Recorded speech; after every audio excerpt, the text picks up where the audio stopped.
লাগে কষ্ট হয়, যাদের সাথে রাজপথে মিত্র হয়ে লড়াই করেছিলাম তারাই এখন আমাদেরকে শত্রু ভাবে, তারা আমাদের পিঠের চামড়া তুলে নেওয়ার স্লোগান দেয়। তো আসেন ভাইরা, আমরা আছি, চামড়া তুলতে আসেন। আপনারা চামড়া তুলবেন, আপনার পিঠেরটা কি আস্তে থাকবে? আপনারা চামড়া তুলবেন, চামড়া তুলতে আসবেন, আর আমরা কি মুখে ললিপপ দিয়ে চুষবো? কাজেই সাবধান হয়ে যান। অনেক কথা বলেছেন, অনেক ফাউল কথা বলেছেন, আমরা ফাউল কথা বলি না, আমরা ফুটবল না, আমরা প্লেয়ার। আমরা খেলতে জানি, আমরা খেলি, আমরা খেলবো, তবে আমরা কোনো ফাউল খেলবো না। পতন ঘটিয়েছি, উইকেটের শুধু পতন ঘটাই নাই, 12 মাসের বাইরে প্লেনে করে দেশ থেকে দেখেছে, শুধুমাত্র ব্যাটসম্যান ভাগে নাই কিংবা গোলকিপার ভাগে নাই, সমস্ত প্লেয়ার লিডার ভাগছে। সাবধানের সাথে বলবেন। আমি ছাত্রদলের কেন্দ্রীয় সভাপতি সেক্রেটারিকে ফোন দিয়েছিলাম, কারণ দুজনকে খুব ভালোভাবে চিনি।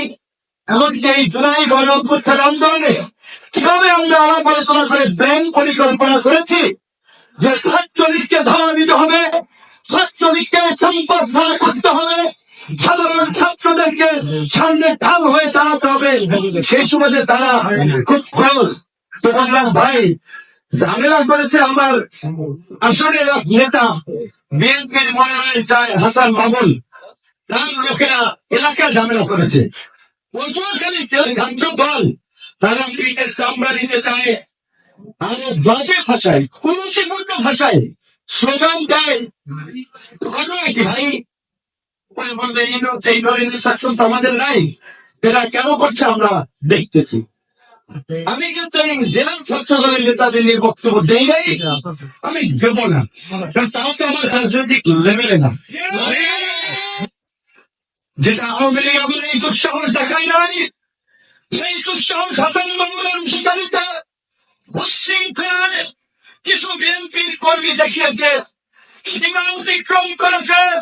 গণসীমা 10 রাতে 17তে গণ অধিকার পরিষদ অফিস ভাঙচুর করেছে, দুই উপজেলার বেড়ার বেশরুম ছিঁড়ে ফেলেছে। পটুয়াখালী কারো বাপ দাদার সম্পত্তি না, সরকারি খান জমে না, পটুয়াখালী কাউরে লিখে দেয় নাই। আওয়ামী লীগের মনে লড়াই সংগ্রাম করে খেলে আমাদের নেতা কর্মীরা টিকেছিল। হিন্দি সিনেমায় ডায়লগ আছে, যেটা তো ট্রেলার, পিকচার আবি বাকি হ্যাঁ মেরা দোস্ত, তো পিকচার আবি বাকি হ্যাঁ। পরিষদকে আন্ডারএস্টিমেট করবেন না। গণ অধিকার পরিষদ ওই মিথুনের বাংলা সিনেমার ডায়লগের মতো খবর দেখে না, খবর পড়ে না। গণ অধিকার পরিষদ বাংলাদেশে গত 7 বছরে 70 বছরের ইতিহাস রচনা করেছে। এদিকে চিত্তিকান্দি পুরো রাস্তার বিভিন্ন জায়গায় গাছ ফেলে রান্দা বগি হকিস্টিক মৎস্য নিয়ে পটুয়াখালী জেলার সমস্ত উপজেলা থেকে বরিশাল থেকে সন্ত্রাস বাহিনীকে ওইখানে নেওয়া হয়েছিল। আর্মি পুলিশ ভূমিকা নিতে পারে নাই, কারণ ডিসি সাহেব এইখানে একটা ডিসি হাসান মামুনের শিষ্য। আমি বলছি 5ই আগস্টের পরে এই ধরনের দল গাদা দলবাজ ধুরন্ধর ডিসি আমার জেলায় হবে, এইটা আমি মানব না। আমি পটুয়াখালীতে বলবো, আমাদের এই আরেক তরুণ নেতা আগামীতে গণ অধিকার পরিষদ যদি এককভাবে নির্বাচন করে পটুয়াখালী 1 আসন থেকে নির্বাচন করবে ইনশাআল্লাহ। কি বলেছে? তালাক দেওয়া পড়ার ঘরে কেউ নেয় না। এই নীতিকে আমরা পটুয়াখালীবাসীর পক্ষ থেকে তালাক দিয়েছি। আমি জনপ্রশাসন মন্ত্রণালয়কে বলবো, অনতিবিলম্বে এই নীতিকে এখান থেকে সরাবেন, অন্যথায় এই পটুয়াখালীবাসী কিন্তু ওনাকে বেইজ্জতি করে আমার লঞ্চে উঠাবে।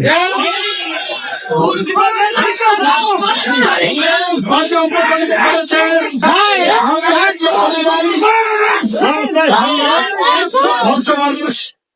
সবকিছু বলতে পারি না, বলি না, জাতীয় রাজনীতিতে আমাদের একটা অবস্থা আছে। সেই কারণে রোজার আগে আমি ইফতার প্রোগ্রামে এসেছিলাম, আমার রুমে আমার নেতা কর্মীদের নিয়ে আমি কথা বলছিলাম। সেইটা ডিসি সাহেব আরেকজন লোক পাঠাইয়া গোপনে ভিডিও করাইয়া হাসান মামুনের কাছে পাঠায়। তো এই ধরনের ডিসির কর্মকাণ্ড হয়। তুমি হাসান মামুনের কর্মী ভাই ডিসি গিরি বাদ দিয়ে হাসান মামুনের সাথে মিছিল করো, তুমি রাজনীতি করো। তাহলে আমরা পরিষ্কার ভাবেই বলবো সরকারকে, প্রশাসনের চরিত্রের বদল হয় নাই। এই রকমের ডিসি কিংবা কর্মকর্তা যারা আছে তাদের বিরুদ্ধে ব্যবস্থা নিন, প্রশাসনকে শক্তিশালী করুন। 5ই আগস্টের পরে যদি এরকম প্রশাসন থাকে, দল খেলায় দল বাস, এদেরকে দিয়ে কিভাবে নির্বাচন করবেন? একটা আসনের প্রার্থী যদি 5টাকে গোলামি করে দিচ্ছি, তারা কি ব্যবস্থা নেই? এদিকে যেই তো গণমাধ্যম সব জায়গায় প্রশ্ন তুলছে, তারা সরকার বিরোধী দল তো বলছে যে বিএনপির মিত্র হয়ে বিভিন্ন যদি এলাকায় অবস্থায় পারে, বাকিদের কি অবস্থা হবে?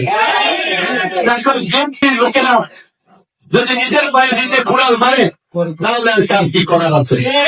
একটা বৃহৎ রাজনৈতিক দল যাদের সম্ভাবনা তৈরি হয়েছিল ক্ষমতায় যাওয়ার, জানি না সামনের অবস্থা কি দাঁড়ায়। কারণ এইভাবে চললে আমি তো আমার এলাকায় ভাই ক্যাম্পেইন করতে পারি না, আমার লোকেরা ঘরে থাকতে হুমকি দেয়, প্রচারণে করতে পারে না, তাহলে অন্য এলাকার কি অবস্থা?